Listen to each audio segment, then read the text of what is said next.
Think about the last time you felt truly unhurried. Not simply idle, not the restless kind of stillness where you keep reaching for your phone or glancing at the clock, but genuinely, deeply at peace with the passing of time, the kind of calm where your breathing slows on its own, where your shoulders drop without you telling them to, where you stop measuring the day by how much you've crossed off a list and start feeling it instead. Most of us can barely remember a moment like that, and here is the uncomfortable truth underneath that. For most of human history, that unhurried feeling was not something people had to hunt for or schedule or manufacture. It was simply the texture of ordinary days. The pace of life was set by seasons and sunlight, and the speed of a human body doing what human bodies were built to do. There were no notifications to pull you back from stillness.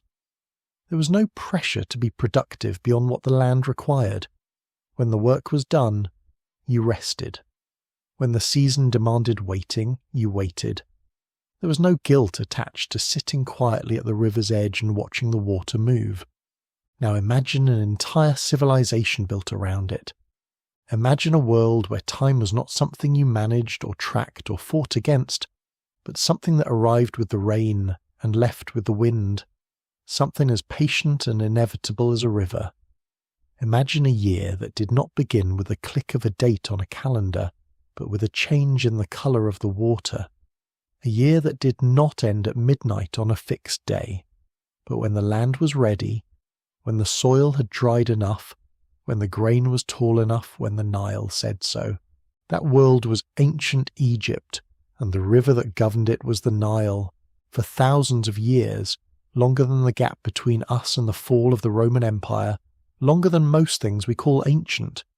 The people of Egypt woke each morning to the same sound, water moving, not crashing, not roaring, just the low, steady murmur of the longest river in the world rolling past their homes, past their fields, past their temples, past their lives, everything they were, everything they ate, everything they built, everything they believed, began and ended at the river's edge. Tonight, we're going to follow a full year along the Nile, a slow year, a year measured not in months and weeks, but in floods and harvests, in mud and grain and silence and heat.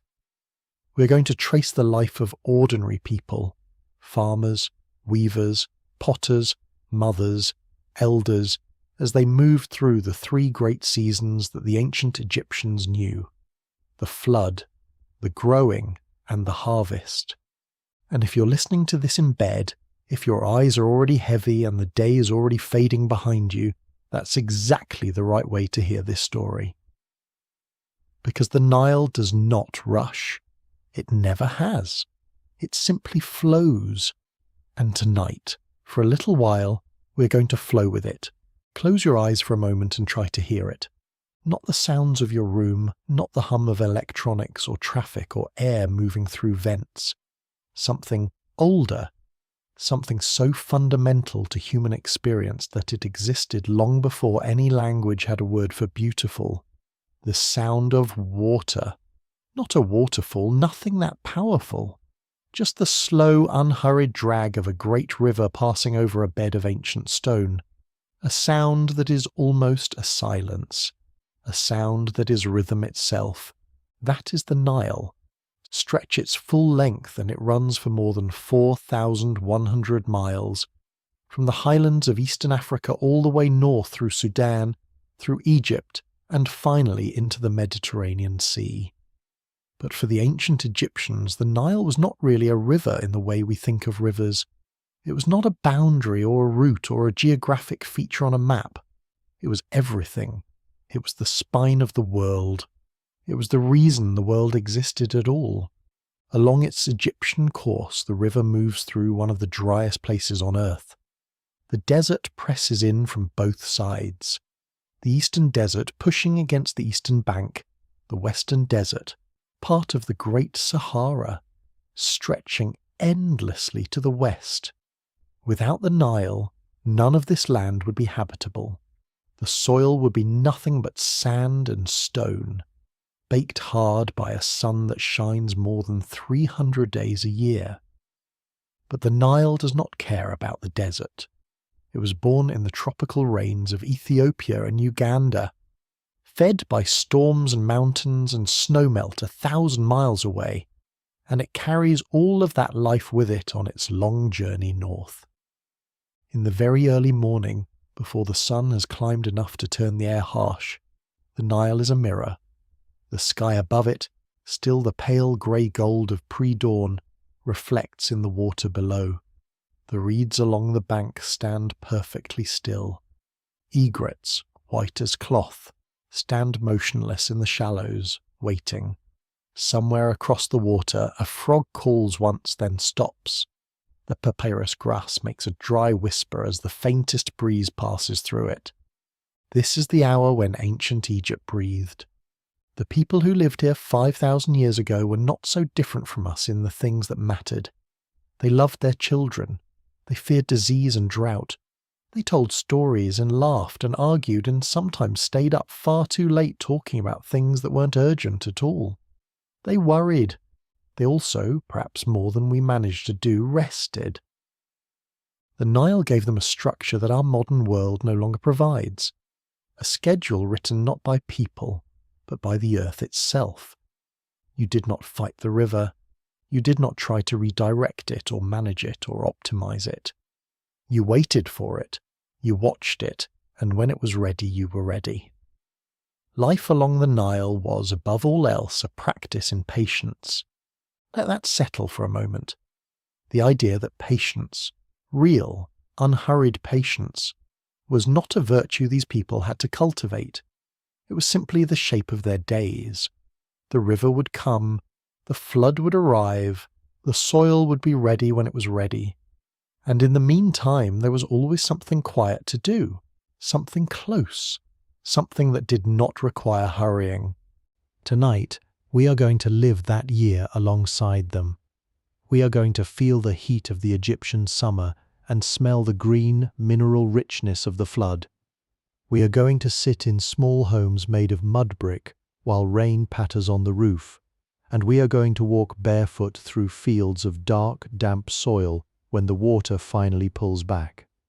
We are going to spend time with people who understood, in a way we have largely forgotten, how to let a year be what it is. So let's begin. Let's begin at the beginning, before the flood, before the harvest, before any of it. Let's begin with the people themselves, and with the land they called home. Picture a strip of green land. On one side, the river. On the other, within walking distance, sometimes within eyesight, the desert. That narrow corridor of life, never more than a few miles wide in most places, was where all of it happened. All of Egyptian civilization, from its earliest farming villages to its greatest temples, rose and fell within that thin ribbon of green pressed between two vast expanses of nothing.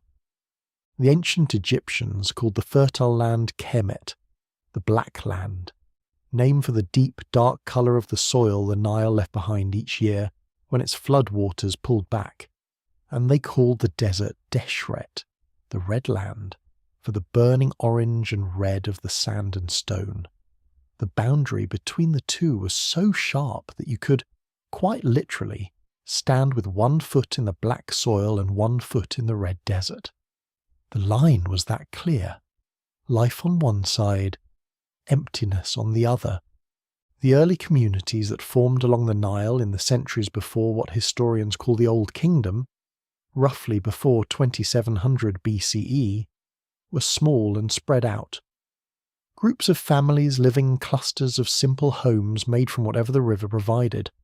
Mud, reeds, papyrus, wood from acacia trees. Nothing elaborate.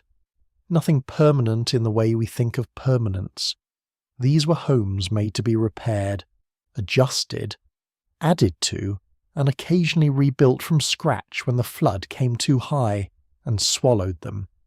But calling them simple would be misleading. Simple in construction, yes, but not simple in the lives lived inside them.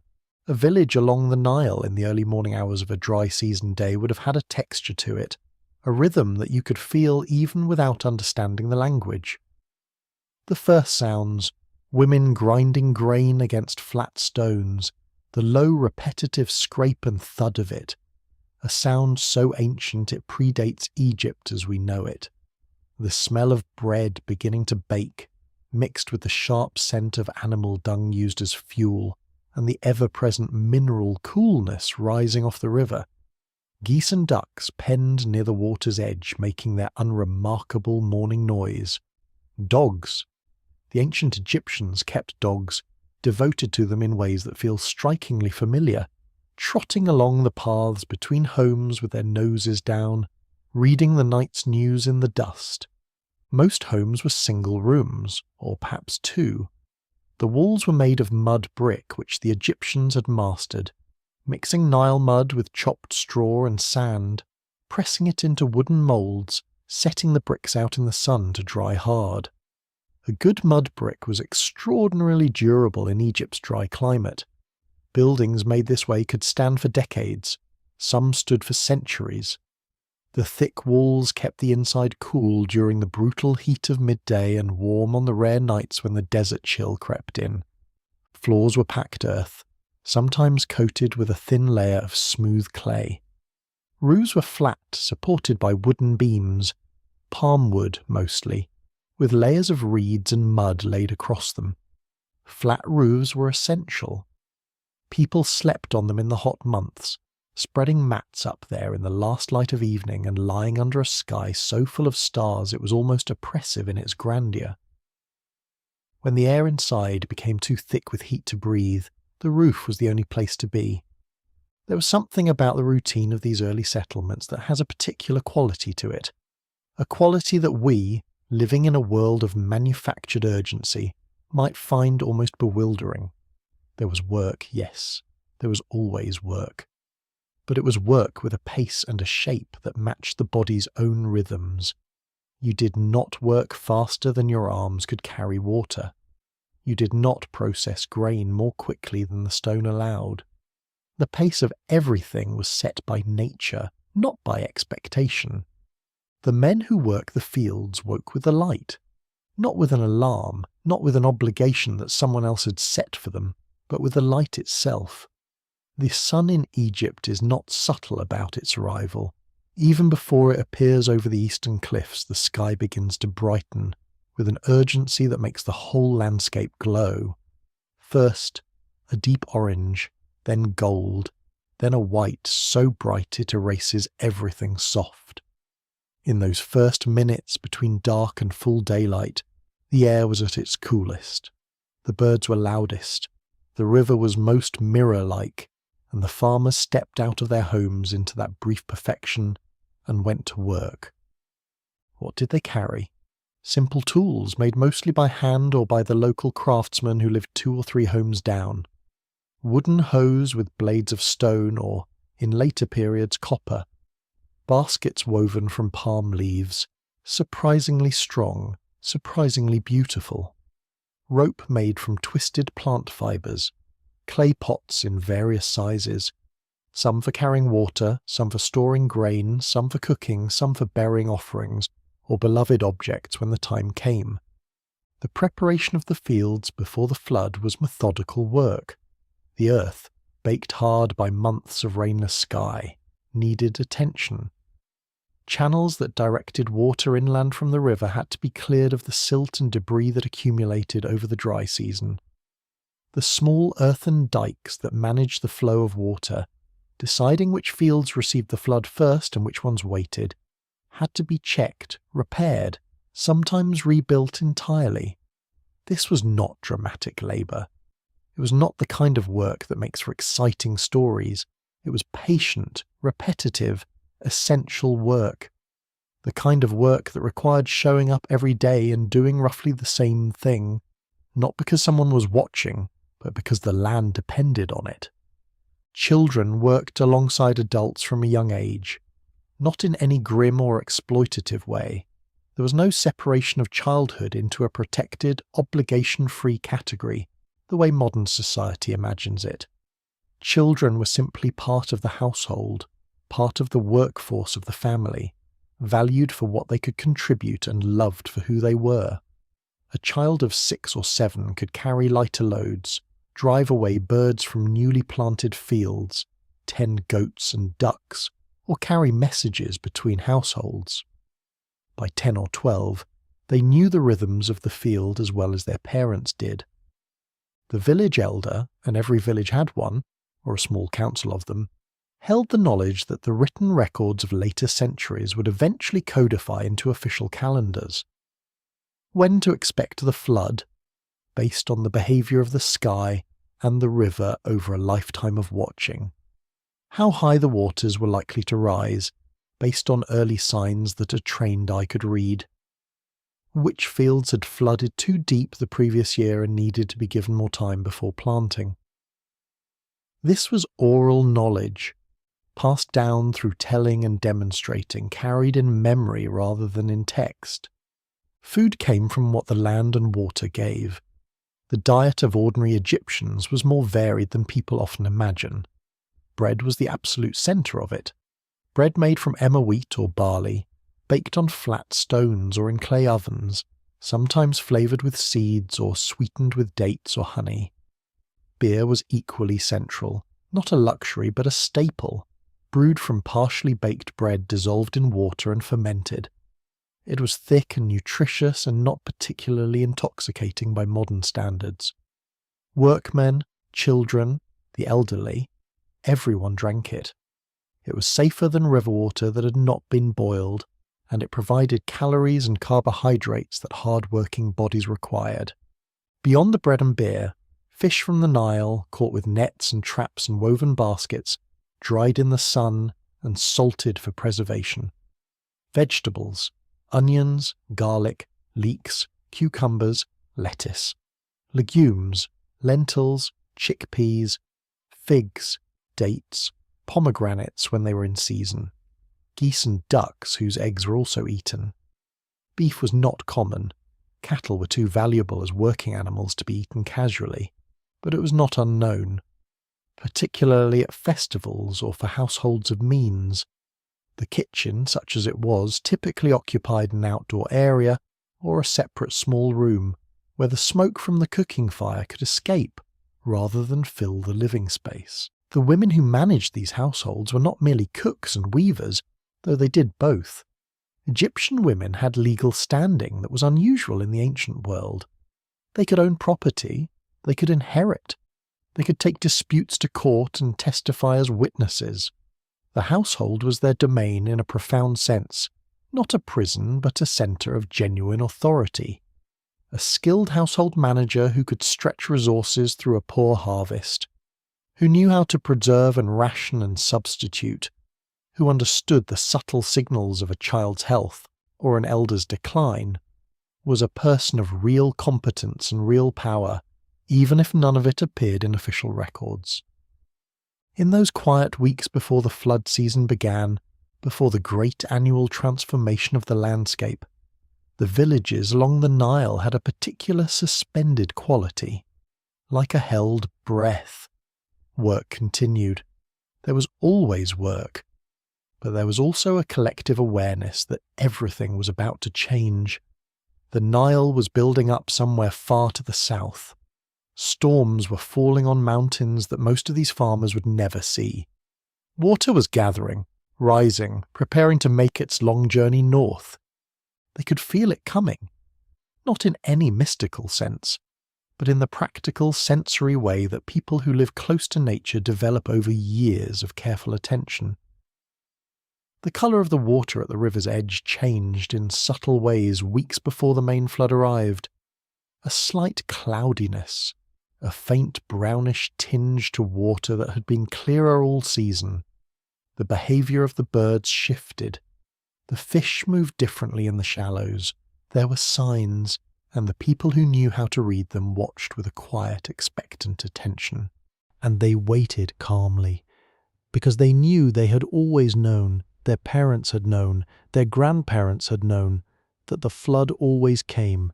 It had never not come. It was as certain as morning. It never arrived the way a storm does, sudden, announcing itself with wind and sound and a drop in temperature. The Nile flood came the way all the most profound things in life come, slowly, almost imperceptibly at first, and then all at once. The ancient Egyptians called the flood season Akhet. In their calendar, it was the first season of the year, the season of inundation, and it ran roughly from what we would call mid-July through mid-November, 4 months. 4 months during which the entire character of the land changed so completely that travellers who saw Egypt only in the flood season and then returned in the dry months might have struggled to recognise it as the same place. The first real sign was the water's colour. For weeks through the long dry months the Nile had run green and relatively clear.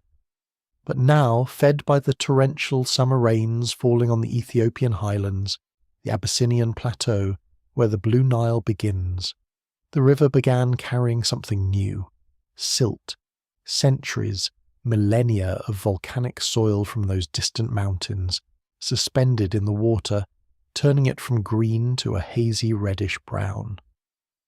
The ancient Egyptians called this the Red Nile.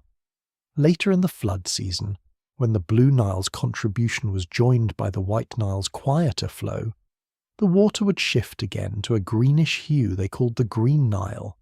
Each colour told the farmers something different about what the flood was doing, where it was, how high it might ultimately rise. As the water began to rise in earnest, the first thing to change was the sound. The Nile, normally so quiet in the dry season, almost shy in its low-water state, began to speak, not loudly, not with the violence of a flood in the way we normally picture one, but there was a new energy in the current, a fullness, a pressure. The water moved faster, the eddies and small whirlpools near the bank spun with more purpose. Where the river bent round curve, the outside bank began to receive the water's push differently. You could hear it, if you sat at the edge long enough, quietly enough. A low, deep, continuous sound like something enormous shifting its weight in sleep. The crocodiles seemed to know before anyone else. Those ancient armour-plated creatures, revered and feared in equal measure by the Egyptians, associated with the god Sobek, Lord of the Waters, changed their behaviour in the days before the flood arrived in earnest. They moved from their dry season basking spots on the exposed sandbars and low banks and disappeared into deeper water. The fishermen noticed. The children who played near the river noticed. When the crocodiles moved, the flood was close. Birds noticed too. The herons and egrets and ibises that worked the shallows along the Nile's edges began to congregate in new places, following the advancing edge of the inundation, working the boundary where floodwater met dry land. A zone extraordinarily rich in confused and displaced creatures. Frogs and small fish and invertebrates caught by the sudden change made easy prey for patient birds standing in water up to their knees. Watching the birds, a farmer could track the flood's progress almost as accurately as any measurement on a nilometer. In the villages nearest the river, the families who lived closest to the bank began to make decisions. This was a moment that required judgment, the kind of practical, inherited knowledge that was one of the most valuable things a family could possess. How high would the flood reach this year? The answer was never perfectly predictable, even with generations of experience. A flood that was too low was nearly as dangerous as one that was too high. If the Nile rose less than about 24 feet above its normal level, at the famous Nilometer on the island of Elephantine near modern Aswan, the crops would suffer from insufficient moisture and nutrients. The harvest would be thin. Famine was not impossible. If it rose more than about 27 feet, it would overwhelm the dikes, swallow homes, drown livestock, wash away everything that wasn't on high ground. The sweet spot, the flood that meant abundance, that meant Egypt would eat well, was somewhere in between. And each year was different. Each year was its own negotiation between the land and the sky, and the distant mountains and the river itself. So families watched. They watched the marks scratched into riverside stones where previous high water lines had been recorded. They watched the behaviour of the birds, the fish, the crocodiles that sunned themselves on the banks with such magnificent indifference. Elders compared what they were seeing to floods they remembered from their own childhood. Everyone had an opinion. Everyone, for those tense days of the early inundation, was paying attention. The livestock had to be moved first. Cattle, goats, pigs, geese. All of them needed to be driven to higher ground before the water reached the low-lying fields where they grazed. This was not a simple or quiet process. Cattle are not cooperative creatures when they don't understand why they're being moved. Goats go wherever they feel like going and nowhere they don't. The herding of animals to safety was loud, chaotic, occasionally funny, and always exhausting. Children who were considered old enough to help were drafted into service, running alongside the animals, shouting, waving sticks, trying to guide creatures that outweighed them many times over toward the elevated ground beyond the flood zone. Once the animals were safe, attention turned to everything else. Grain stores, the most critical possession a family had, needed to be elevated or sealed against the coming water. If the family's storage pits were dug into the earth, which many were, they required careful waterproofing with clay or relocation to higher ground entirely.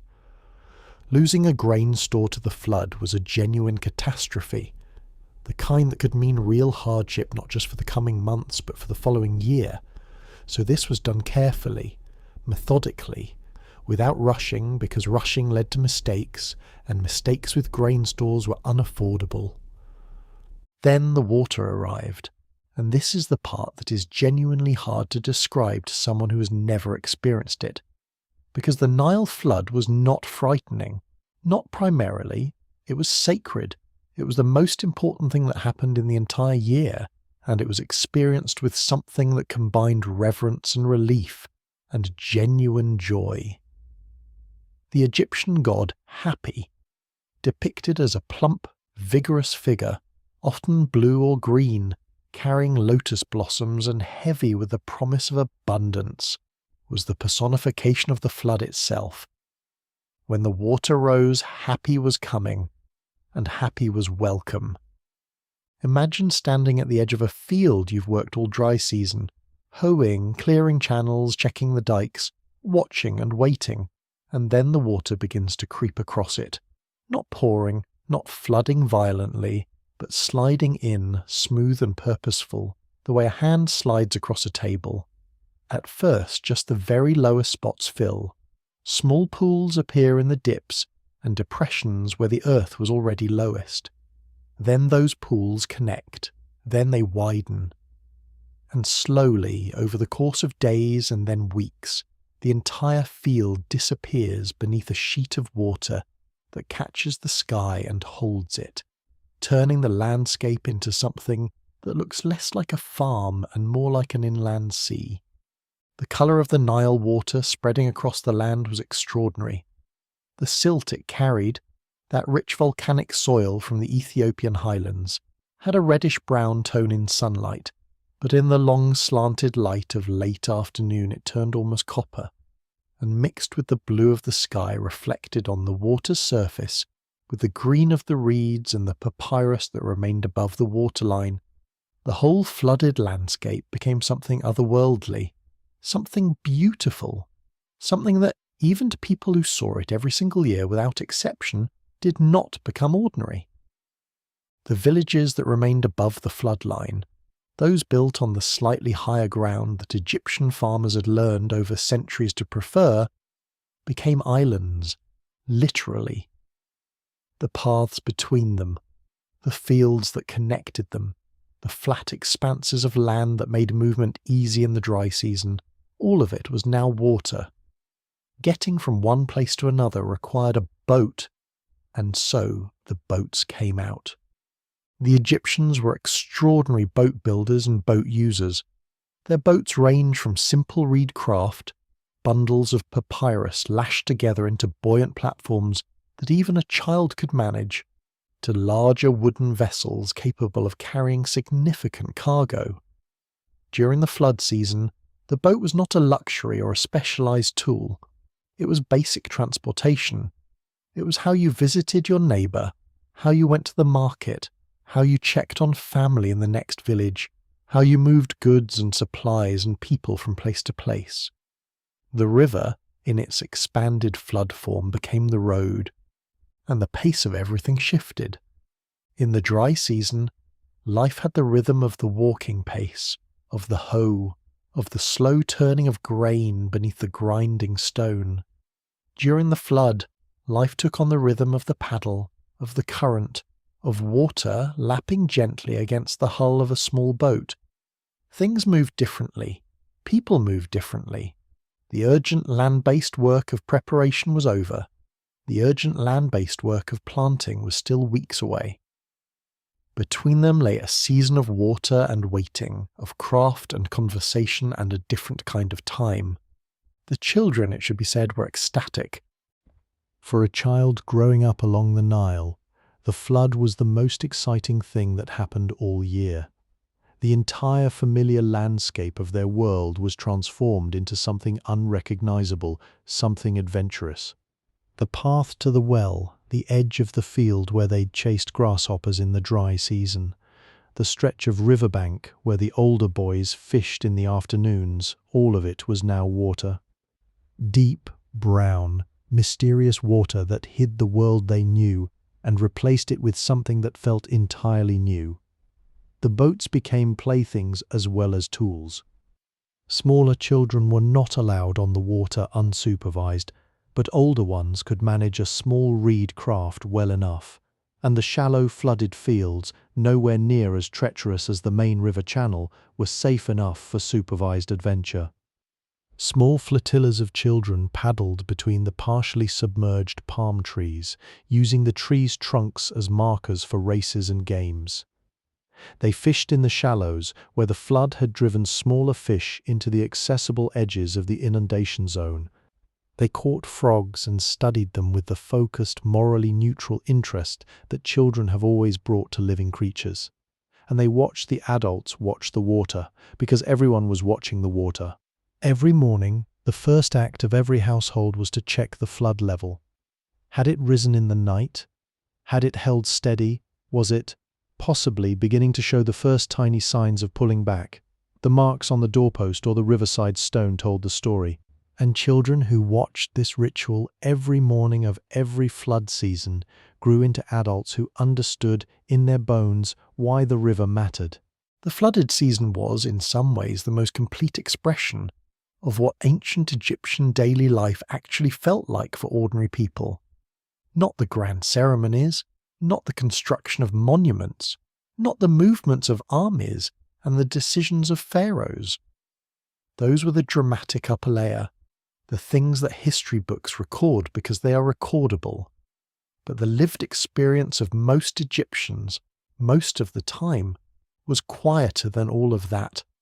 And during Akhet, during the weeks the land was submerged and the fields were resting under their annual blanket of silt-rich water, that quietness had a particular character.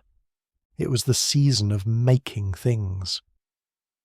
With the fields under water and ordinary agricultural work suspended, the flood period was when craftspeople came into their own. The potters, the weavers, the carpenters, the basket makers, the sandal makers, the painters of tomb walls and the carvers of amulets. These were the people whose skills were most in demand when the farmers had nothing to farm. And since most Egyptian households combined both roles, farming in the growing seasons, crafting in the flood season, the shift was a natural one. You put down the hoe and picked up the loom. You stopped digging channels and started shaping clay. Pottery was perhaps the most essential of the craft skills.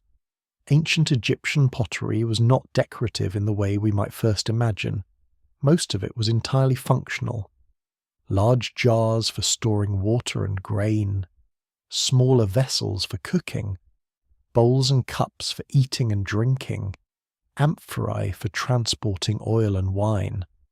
The demand for pottery was constant and enormous, and the flood season, when firewood could be collected and dried and the long hours of enforced indoor time made extended kiln work possible, was a natural period for production. A potter at work during Akhet would have settled into a rhythm with their wheel, a low, simple device, turned by hand or foot, that the Egyptians had used for centuries, that was almost meditative in its quality. The clay, prepared days before by mixing and wedging out the air bubbles, was centered on the wheel with wet hands, and then coaxed upward and outward into shape. The sound of pottery being thrown is one of the most ancient, continuous sounds of human civilization. The slap of wet clay, the hum of the spinning wheel, the occasional quiet comment exchanged between a potter and an apprentice or a watching child. It is the kind of sound that, if you listen to it long enough, becomes indistinguishable from the sound of water. Weaving was women's work in ancient Egypt, or at least that is what the surviving records mostly suggest, though the picture was certainly more complicated in practice. Linen was the primary fabric of ancient Egyptian life. Almost everything worn by almost everyone was made from linen, which comes from the flax plant, planted in the growing season, harvested with the grain, its fibres extracted through a process of soaking and beating called retting. The flood season was the ideal time to spin that fibre into thread and weave it into cloth. The looms used were simple horizontal devices pegged to the ground, over which the warp threads were stretched, and the weaver passed the weft threads back and forth with a shuttle. It was slow, repetitive work. For fine linen, the kind used for temple offerings or for wrapping the dead, the weaving required extraordinary concentration and patience, since the threads had to be spun so thin they were nearly transparent, and the weaving had to be perfectly even across hundreds of passes of the shuttle. Coarser linen for everyday clothing was quicker, but still, hour after hour the same motion, the shuttle passing back and forth, the threads building up row by row into cloth. But it was during these hours, the long, quiet, repetitive hours of craft work, that something else happened. Something that the historical record captures only in fragments, but that was almost certainly central to daily life in ancient Egypt. Stories were told. We know that the ancient Egyptians were avid storytellers. Some of their tales have survived, written on papyrus scrolls, preserved by the dryness of the desert climate, and they reveal a culture with a rich narrative tradition. There are adventure stories, moral tales, tales of gods and supernatural creatures, tales of clever peasants who outwit corrupt officials, love poems of extraordinary delicacy, lamentations and hymns. But these written versions are just the tip of a vast submerged world of oral storytelling that we can barely glimpse. Imagine a room during Akhet. The walls are thick mud brick, keeping the interior cool even as the sun hammers the outside world. The floor is swept earth. 2 or 3 women sit at their looms, their hands moving in the familiar rhythm they could perform in total darkness. A grandmother sits near the doorway where the light is best, mending a piece of cloth with a bone needle. A couple of children play near her feet with clay figurines, small animals, small boats, that someone made for them or that they made themselves. An older man sits nearby working on the repair of a basket, his fingers moving through the palm leaves with the ease of long practice. And someone is talking, not giving a speech, not performing, just talking, the way people have always talked when their hands are occupied and their minds are looking for somewhere to go. The stories might have been practical, how a neighbour managed the flood damage to his grain store last year, what techniques he used, whether they worked. They might have been historical, the tale of a flood 3 generations back that rose so high it swallowed 3 entire villages and was remembered ever after as the Great Water. They might have been mythological, the story of Osiris and Isis, of the god Set who tore the world apart and the goddess who gathered it back together, A story that in its deepest reading was about the Nile itself, about loss and return, about death and resurrection, about the river that dies each dry season and is born again each flood. Because that is what the flood meant to the Egyptians at its most fundamental level. It was not just an agricultural event, it was a theological one. The Nile rising was the visible annual proof that the cosmos worked, that the gods were present, that the bargain between heaven and earth was still holding. A poor flood was not just an agricultural problem, it was a sign that something had gone wrong in the divine order, that the Pharaoh, who was responsible for maintaining that order, had perhaps failed in some duty. A great flood was a benediction, an expression of divine generosity so concrete you could wade in it. The religious practices of the flood season were woven into daily life rather than set apart from it. Small shrines in homes, a simple alcove in the wall with a clay figure of Hapi or Taweret or Bes or whatever deity the household favoured, received daily attention. A pinch of incense, a flower, a cup of water or a bit of bread. Nothing elaborate, nothing requiring a priest or a temple, just the daily acknowledgement that the world was larger than you and that it deserved to be thanked. At the village level, there were communal expressions of gratitude for the flood, gatherings at the riverbank, offerings cast into the water, flowers, food, small figurines, music, because the ancient Egyptians loved music in a way that is immediately legible to us. They played harps and flutes and percussion instruments, and something like a guitar. They sang. The evidence for Egyptian music is fragmentary. We have the instruments, we have images of musicians, we have some of the lyrics, but we do not have the melodies. Those are lost. But the silence where they used to be is eloquent. A people who built harps with 9 and 10 strings, who carved images of musicians into their tombs so the music would continue in the afterlife, were a people for whom music was not background noise. It was a way of being alive. And so Akhet moved forward. Day by day the water held its depth, fed by the continuing rains somewhere far to the south. The villages, each on their slightly elevated island, continued their interior life. The craft work continued. The stories continued. Children grew incrementally bolder in the small boats they were allowed to take out on the calm, shallow water of the flooded fields, paddling a little further each day, watching the submerged landscape pass beneath the hull, marvelling at the way familiar paths and field boundaries became something else entirely when seen from water level. And so Akhet moved forward. Day by day the water held its depth, fed by the continuing rains somewhere far to the south. The villages, each on their slightly elevated island, continued their interior life. The craft work continued. The stories continued. Children grew incrementally bolder in the small boats they were allowed to take out on the calm, shallow water of the flooded fields, paddling a little further each day, watching the submerged landscape pass beneath the hull, marvelling at the way familiar paths and field boundaries became something else entirely when seen from water level. The sleeping arrangements of an Egyptian household during the flood season deserve a mention, because they reveal something important about how these families lived.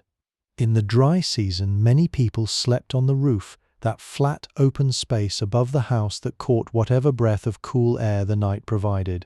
But during Akhet, with the humidity rising from the surrounding water and the nights sometimes bringing a damp chill, sleeping on the roof was less appealing. The family moved inside, and inside, in a single room or two, the closeness was total. Grandparents and children, and perhaps an aunt or a cousin all shared the same small space, sleeping on mats laid on the floor, the breathing of the family filling the room with its quiet rhythm. This closeness was not experienced as crowding, not in the way we might. Privacy, as a concept, was not organized around physical space in ancient Egypt the way it is in modern Western culture. Belonging was physical. The warmth of a grandmother's presence 2 feet away was not an intrusion. It was a comfort. The sound of a sleeping child nearby was not a disturbance. It was the sound of something going right. The architecture of the household reflected the architecture of relationships. Everything close, everything connected, nothing wasted on space that did not serve the people inside it. The flood season also brought a different relationship with time than the farming seasons required. During planting and growing and harvest, time had urgency. There were windows that opened and closed, moments that could not be missed, tasks that refused to wait for another day. But during Akhet, time softened. A day that was spent making 4 pots instead of 5 was not a failed day. A morning spent sitting in the doorway watching the water and talking to your neighbor across the narrow channel between your 2 islands was not wasted morning. The flood season had its own particular generosity with time, a generosity that the people who lived through it recognized and, I think, depended on in ways they may not have fully articulated. Old men sat in the evenings at the water's edge and watched the light die. The Egyptian sky at sunset during the flood season, with water everywhere catching and holding the colors of the West, is one of the great visual experiences of the natural world. The oranges and reds and purples doubled and redoubled in the still water between the reeds, and the egrets flying home to their nests across that sky were black silhouettes against the fire of it. You did not need to understand anything about optics or atmospheric refraction to find it overwhelming. You just had to be there, and you had to look. And then, gradually, slowly, the way it had come, the flood began to ease. If these quiet journeys through ancient history help you rest, consider leaving a like and subscribing. It means more than you know, and it helps this channel keep telling these slow, unhurried stories. The moment when the flood begins to recede is one of the quietest transitions in the natural world. There is no announcement, no dramatic pulling back of water the way you might imagine a tide receding from a beach. The Nile flood does not retreat. It diminishes. It shrinks, day by day, inch by inch, in a process so gradual that you almost have to check the marks scratched into your doorpost each morning to be sure it is actually happening. But it is happening, and everyone knows it. The first signs are subtle. A patch of reeds along the bank that was under water last week now stands clear at its base, the lower stalks glistening with moisture, the mud at their roots still dark and fresh. A corner of the field where the water had been perhaps only a foot deep has gone from opaque brown to clear and shallow, the texture of the submerged soil now visible through it. A child wading along the edge of the flooded area finds to her surprise that the water barely reaches her knees where just 2 weeks ago it would have been at her waist. The farmers begin to watch these signs with the focused attention they had brought to the flood's arrival, because the retreat of the water was not a simple relief, it was a clock. The window for planting was not infinite.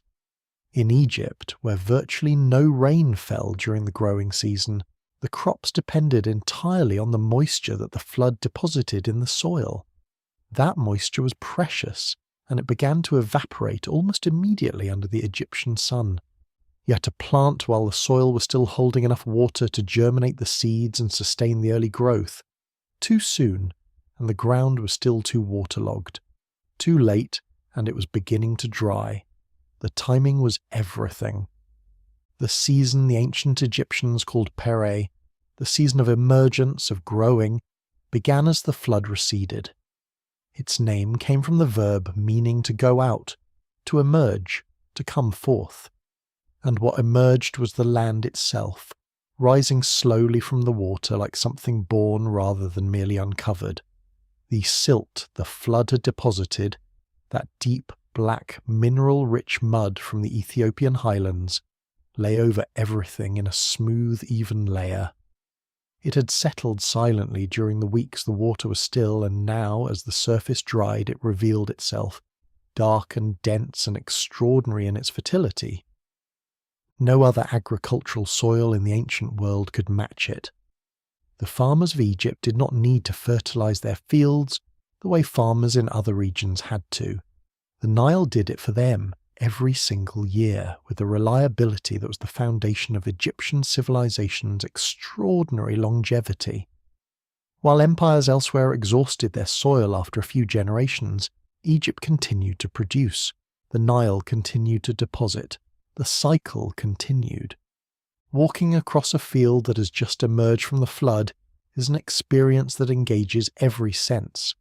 The smell comes first. Rich, deep, organic, with a mineral sharpness underneath it, not unpleasant at all, but intense. The smell of the world's most fertile soil doing what fertile soil does, beginning the slow, invisible process of converting its mineral wealth into the possibility of life. Beneath your bare feet, the surface gives slightly with each step, not muddy, that had passed, but yielding, like walking on something that is still in the process of solidifying itself. Wet, but not wet. Dense, but not hard. And the colour is extraordinary. If you have never seen newly deposited Nile silt, it is difficult to convey how black it is. Not the dark brown we might call black in everyday language. Genuinely, deeply black. Black as the night sky without stars. Black the way obsidian is black, with a slight sheen to it in certain light. The ancient Egyptians, who gave their fertile land the name Kemet, the Black Land, were not speaking metaphorically. They were describing what they saw with their own eyes every year. The land that came back from the flood was black, and that blackness was not ominous. That blackness was life. The preparation of this returned land for planting was not complicated work, but it was continuous. The surface, though soft, needed to be broken up and loosened before seeds could be pressed into it. This was done with wooden ploughs, simple devices, a blade at one end, an animal at the other. The animals most commonly used were cattle, the large broad-horned cattle that appear so frequently in Egyptian art, lumbering patiently across the field behind a farmer who walked behind them holding the plough handles and occasionally calling out a direction. The plough cut shallow furrows in the soft soil, just deep enough to receive the seeds. Then came the sowing. The grain, emmer wheat and barley were the primary crops, was broadcast by hand. A farmer would reach into his seed bag and scatter a handful with a wide sweeping motion, letting the seeds fly in a dispersing arc over the freshly ploughed earth. Then animals were sometimes driven over the sown fields to press the seeds into the soil. Cattle, goats, sometimes sheep. Their hooves did the work of a harrow, pressing each seed down to its proper depth. There is something almost casual about this method that I think surprises modern sensibilities, accustomed as we are to the extraordinary precision of mechanized agriculture. Broadcast sowing is not precise. It is generous. You scatter more than you need because not every seed will find its ideal spot, and that is acceptable. The land will provide what it provides, and while the ploughing and sowing went on in the fields, the rest of village life reorganized itself around the new season's demands. The boats were pulled up from the water as the flood fully retreated, and their role diminished.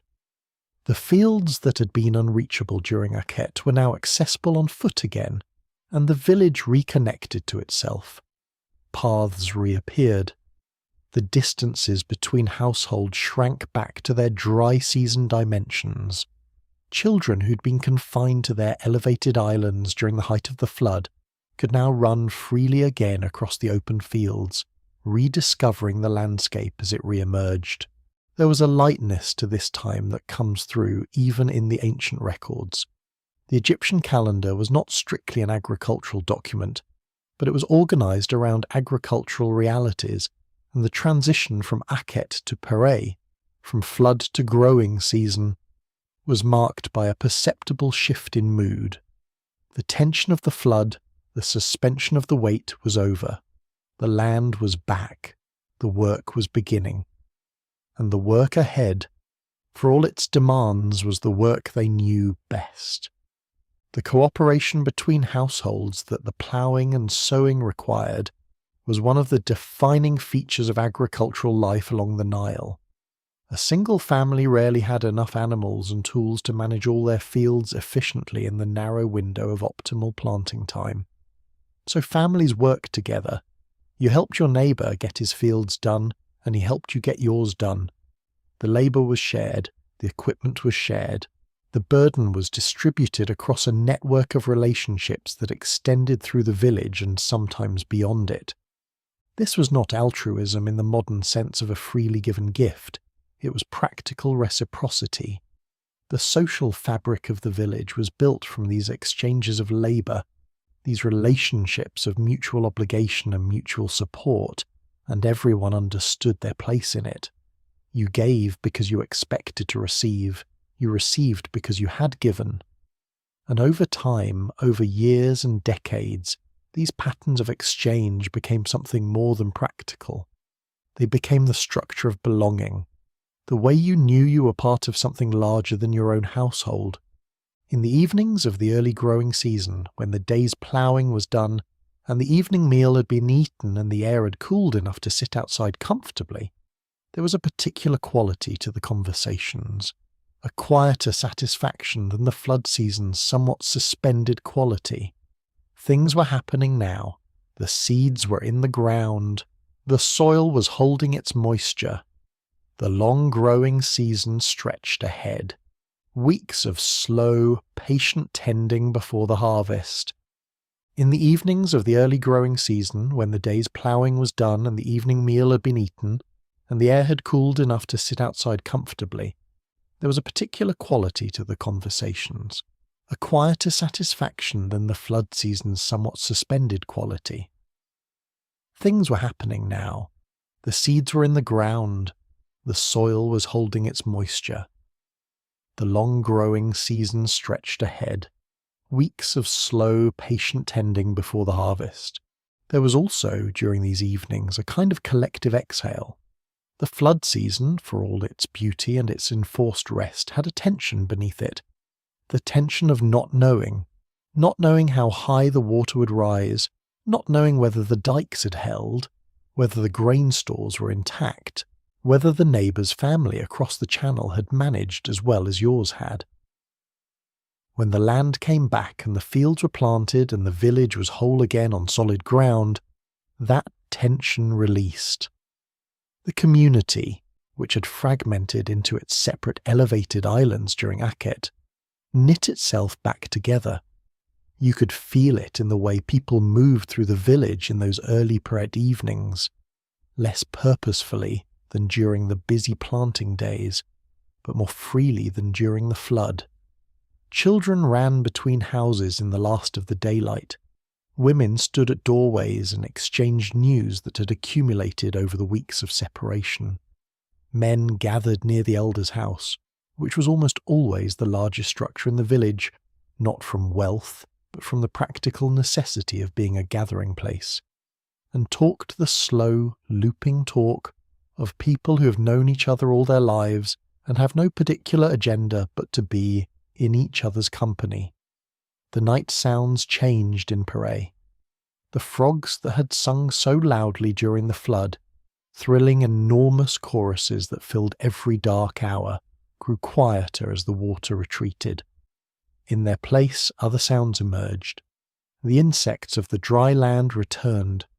The nightjars called from the edge of the desert.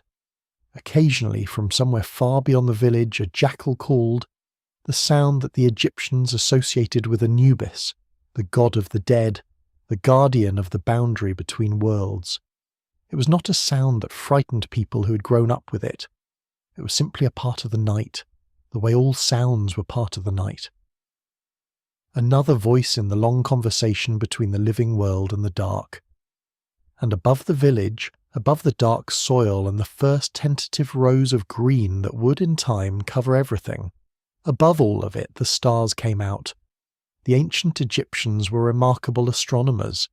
Their knowledge of the night sky was practical and precise, organised around the agricultural calendar they depended on. The heliacal rising of the star Sirius, Sopdet in ancient Egyptian, the brightest star in the sky, was the signal that marked the beginning of the new year, the harbinger of the flood. Other star patterns told them which season was deepening, which was coming, how many weeks remained before the next critical agricultural moment. But on an ordinary evening in the early growing season, with the work of the day behind them and nothing urgently pressing for the next morning, the farmers and their families who sat outside under that extraordinary desert sky were not necessarily tracking star positions or calculating dates.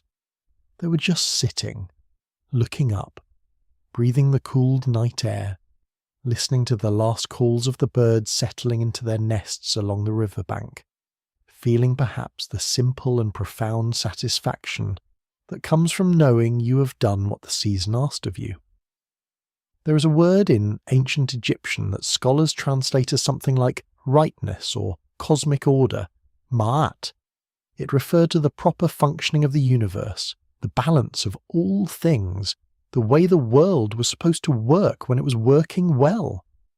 When the flood came on time, ma'at was present. When the soil was dark and rich, and the planting was done at the right moment, ma'at was present. When the family was fed, and the village was whole, and the night sounds were the ordinary night sounds of a world that was not in crisis, ma'at was present. The ancient Egyptians were not a people who took the orderly functioning of things for granted. They had seen enough poor floods and failed harvests and droughts to know that the right functioning of the world was not guaranteed. It had to be maintained. It had to be supported through behaviour and ritual and a general attentiveness to one's duties within the great order of things. And so the ordinary Egyptian farmer, sitting outside in the early Pere evening with his back against the wall of his mud brick home and his eyes on the stars, was not simply relaxing. In the deepest sense, he was participating. He was a node in the network of proper order that held the world together. His seeds were in the ground, his animals were fed, his household was intact. His obligations to his neighbours had been met with his labour during the planting. In all of these things he had done his part. The stars above him were doing their part too, turning in their great slow circles, marking the seasons, guiding the farmers who knew how to read them. The river, somewhere to the east of him in the dark, was settling back into its dry season channel, quiet and purposeful, already preparing, somewhere impossibly far south, for the next year's flood. Everything was connected. Everything had its place. And for this one evening, at this one moment in the long turning year, everything was in its place. That is perhaps what is most worth holding on to about ancient Egyptian life. Not the pyramids, not the pharaohs, not the gold and the grandeur that history has given so much attention to. Those things existed. They were real and extraordinary. But they were built on top of something quieter, something more durable, something that was happening in small mud brick homes and in flooded fields and in evening conversations between neighbours who had known each other all their lives. They were built on the patience of ordinary people who understood, in a way we have largely forgotten, that the world had its own pace, that the river would come when it was ready, that the grain would grow when the soil was ready, that the year would turn as it always had, as it always would. In our next chapter, we will move deeper into the growing season, following the rising grain stalks, the daily tending of the fields, the long middle stretch of the Egyptian year when the work is steady and the days are full of a particular kind of quiet labour. But for now, let the image of this settling Pere evening stay with you.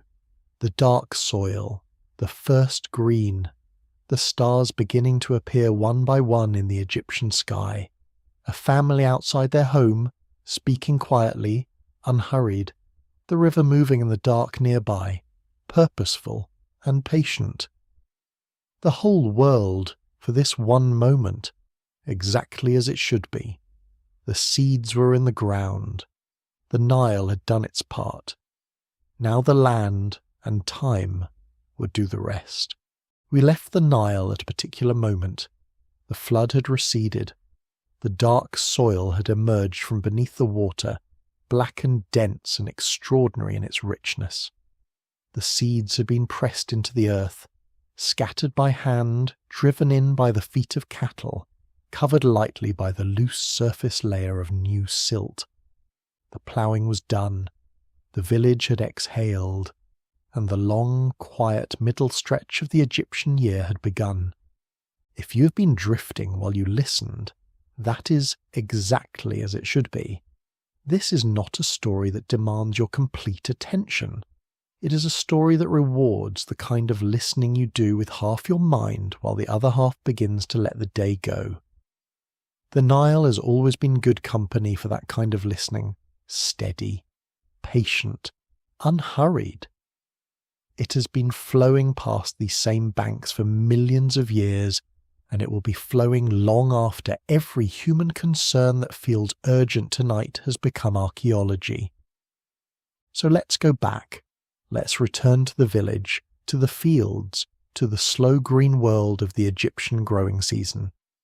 Because the most ordinary days, the days that history never records, the days that leave no monuments behind, are sometimes the ones most worth understanding. The days when nothing exceptional happened, when the sun rose and the grain grew and the family ate and the children played and the elders sat in the shade and talked. The days that were simply a life lived well enough. We are picking up the year in what the ancient Egyptians called the heart of Pere, the growing season, roughly what we would call late autumn and winter, though in Egypt those words carry little of the cold and bleakness they bring in other latitudes. Egyptian winters are mild. The sun still shines most days with a warmth that northerners would call summer. The nights are cooler, pleasantly so, and the air has lost the suffocating weight of the flood season humidity. This is, by most measures, the most beautiful time of the Egyptian year, and it is the time when the fields come alive. Before we walk those fields, it is worth pausing for a moment on something that the ancient Egyptians knew, and that we have, in the velocity of modern life, largely unlearned. The value of transition, of the space between one thing and the next. In our world, we tend to move from task to task with as little gap as possible, filling every transition with noise, a podcast, a scroll through a feed, a quick check of messages. The space between doing things has come to feel wasteful, uncomfortable, something to be eliminated. But the ancient Nile made transition unavoidable, and in doing so made it sacred. The transition from flood to growing season was not a gap to be filled. It was a season of its own, a whole period of human experience dedicated to the particular quality of attention that belongs to the time between what was and what will be, the time of watching, the time of readiness, the time of being genuinely, unhurriedly present to what the world is doing.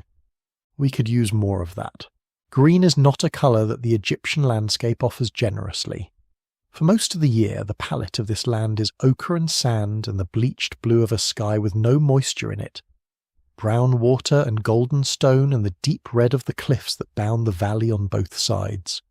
Green appears at the river's edge in the reeds and the papyrus, and in the narrow strips of garden that households keep close to their homes. But it is not the colour of the wide open land, except now. During the growing season, green takes over. It starts slowly, a faint haze across the dark soil, visible only in the right light, only to the eyes that know to look for it. The first shoots of emmer wheat breaking the surface of the earth, so small and delicate that a single misplaced footstep could end them. Then, over days and weeks, those shoots thickening, multiplying, rising steadily toward a sky that delivers what they need without being asked. Sunlight. The Nile had provided the water. The silt had provided the nutrients. The sun provided everything else. and the farmers provided the daily attention, the watching, the tending, the quiet presence that the crop required to become what it had the potential to be. There was no single dramatic moment when the field became undeniably, unmistakably alive. It happened in the same gradual way the flood arrived and receded, imperceptibly at first, then all at once. One morning you walked the edge of the field and the shoots were still fragile, still tender, still requiring the anxious care of new beginnings. And then a week later you walked the same edge and the field had crossed some invisible threshold, some point of no return, beyond which it was simply growing, doing what it was going to do.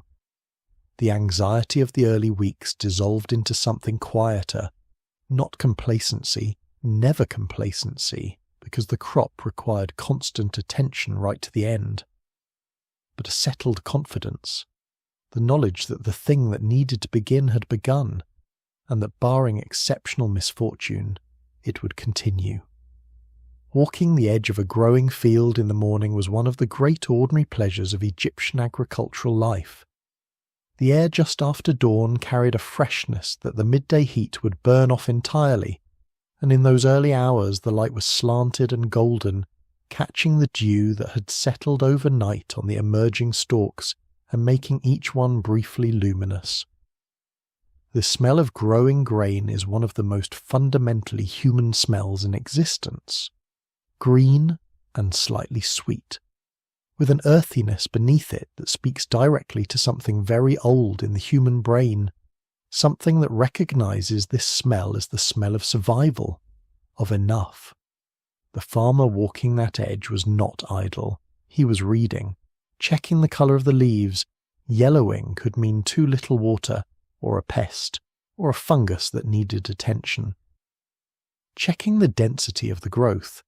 Were there bare patches that hadn't germinated, and if so, could they be reseeded in time? Checking the integrity of the small earthen channels that directed residual moisture toward the parts of the field that needed it most. This was not dramatic work. It was the work of a careful, attentive presence, of someone who had developed, through years of watching the same fields through the same cycles, the ability to read a crop the way a physician reads a patient, picking up on subtle signals that the untrained eye would pass right over. The pest control of ancient Egypt was by necessity a community effort. Locusts were the great fear. Then as now, a swarm of locusts could strip a field bare in hours, moving through the growing crops with a thoroughness that left nothing behind. But smaller threats were constant too. Birds were perhaps the most persistent of these.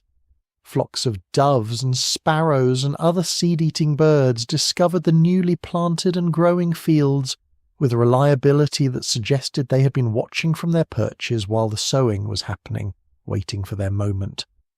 The solution was ancient and practical, and has remained essentially unchanged for thousands of years. The human scarecrow, or rather, the child scarecrow. Boys and girls from around 8 years old were assigned to the fields during the vulnerable early growing period, stationed at intervals along the crop rows with instructions to make noise whenever a bird approached. They carried clappers, simple devices made from 2 flat pieces of wood that produced a sharp crack when slapped together, and they yelled, and they ran along the rows waving their arms, and they were astonishingly effective. A flock of birds that would ignore a silent field would scatter at the first clap from a child who had nothing better to do than dedicate his morning to this particular form of chaos. It was also, for the children assigned to it, not entirely unpleasant work. The fields in the growing season were interesting places. Small animals sheltered in the growing grain, mice, lizards, snakes, the occasional mongoose passing through on its own agenda entirely. Insects were everywhere, and children have always found insects fascinating in ways that adults tend to have grown out of. The work allowed a freedom of movement across the field that purely domestic tasks did not, and it was social, Several children would often be stationed in overlapping areas of the same fields, allowing for the development of running games, competitions, and the elaborate social hierarchies that children construct wherever they are gathered together with time on their hands. The midday hours, in the growing season, belong to no one.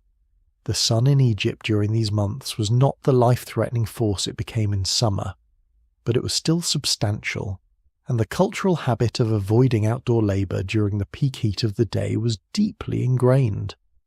Farmers returned to their homes or rested in whatever shade was available, beneath a palm tree against the shaded wall of a building, in the cool interior of a storage room. Animals were released from work. The field stood untended for a few hours, growing silently in the heat. This midday pause was not laziness, it was intelligence. The human body is not well designed for sustained heavy outdoor labour in direct sunlight at high temperatures. The ancient Egyptians understood this not from physiology textbooks, but from generations of hard experience. You worked in the cool hours, and you rested in the hot ones, and by doing so you worked more effectively and lived longer, and damaged your body less. The rhythm of effort and rest that the Egyptian day imposed was, from a purely biological standpoint, an extraordinarily sensible one. The afternoon work session began when the sun had moved enough to take some of the edge off the heat, roughly mid-afternoon by our reckoning. Farmers returned to the fields. The children returned to their bird-scaring posts, somewhat less energetically than in the morning. Irrigation channels were checked again, particularly in the parts of the field furthest from the river's residual moisture, where the soil dried more quickly. Any weeds that had appeared, the eternal companions of agriculture, in every culture and every century, were pulled by hand because the ancient Egyptians did not have herbicides and would not have used them if they had. Weeding was simply part of the daily contract between farmer and field. There was a particular quality to this afternoon work that differs from morning work. The morning has urgency, newness, the momentum of the day just beginning. The afternoon has a different character. It is settled. The light is different, warmer, more amber than the white of midday, casting longer shadows from the stalks of grain. The birds are quieter. The river, if you can hear it from the field, has a more muffled sound in the afternoon warmth. The work continues in the same steady way. But there is a tiredness working into it now, a pleasant physical tiredness that is the honest consequence of a day well used. The conversations that happened in the fields during the growing season were a different kind of conversation than the indoor talk of the flood season. Outside, moving, with the whole landscape visible around them, men talked about practical things, the state of the neighbouring field, the behaviour of the river. Was it running higher or lower than usual for this time of year? The price of grain at the nearest market town carried in stories by itinerant traders who moved up and down the valley and served as the informal news network of the ancient Nile. The health of animals, the likelihood of a good harvest based on what the crop looked like at this point in its growth. But they also talked about other things, the way all people talk when they're comfortable with each other and the work allows it, about their children, about the neighbour who had behaved badly at last season's harvest division, and whether that was worth addressing or better left alone. About a dream someone had that seemed significant, about what they had heard from a trader or a traveller, about life in a town 3 days' journey up the Nile. The conversation of ordinary life, in every culture and every era, tends to move between the practical and the personal, with the same ease that water finds its own level. It is not organised by topic or agenda. It simply flows. Women's work during the growing season was no less constant than men's, but it occupied different spaces and had a different texture. The household was the primary domain of women's labour, and a household in ancient Egypt was not a simple thing to manage. Bread was baked daily. Beer was brewed in batches that required careful attention to timing and temperature. Leave the fermentation too short and it was thin and weak. Let it go too long and it soured. The children who were not old enough for fieldwork needed supervision and instruction. The animals that stayed close to home, the geese, the ducks, the household pig or goat, needed feeding and tending. Cloth production, which had been a primary activity during the flood season, continued on a smaller scale during the growing months because the household's need for cloth was constant. Medical care was also primarily women's work. The ancient Egyptians had professional physicians. We know this because their medical papyri have survived, and they reveal a sophisticated understanding of the human body and its ailments that is genuinely impressive. But professional physicians served the wealthy and the powerful. For ordinary village households, the first and often only medical resource was the knowledge held by the elder women of the family and the village. Knowledge of plants, which leaves reduced fever, which roots helped with digestive trouble, which poultices drew out infection, which preparations eased the pain of childbirth.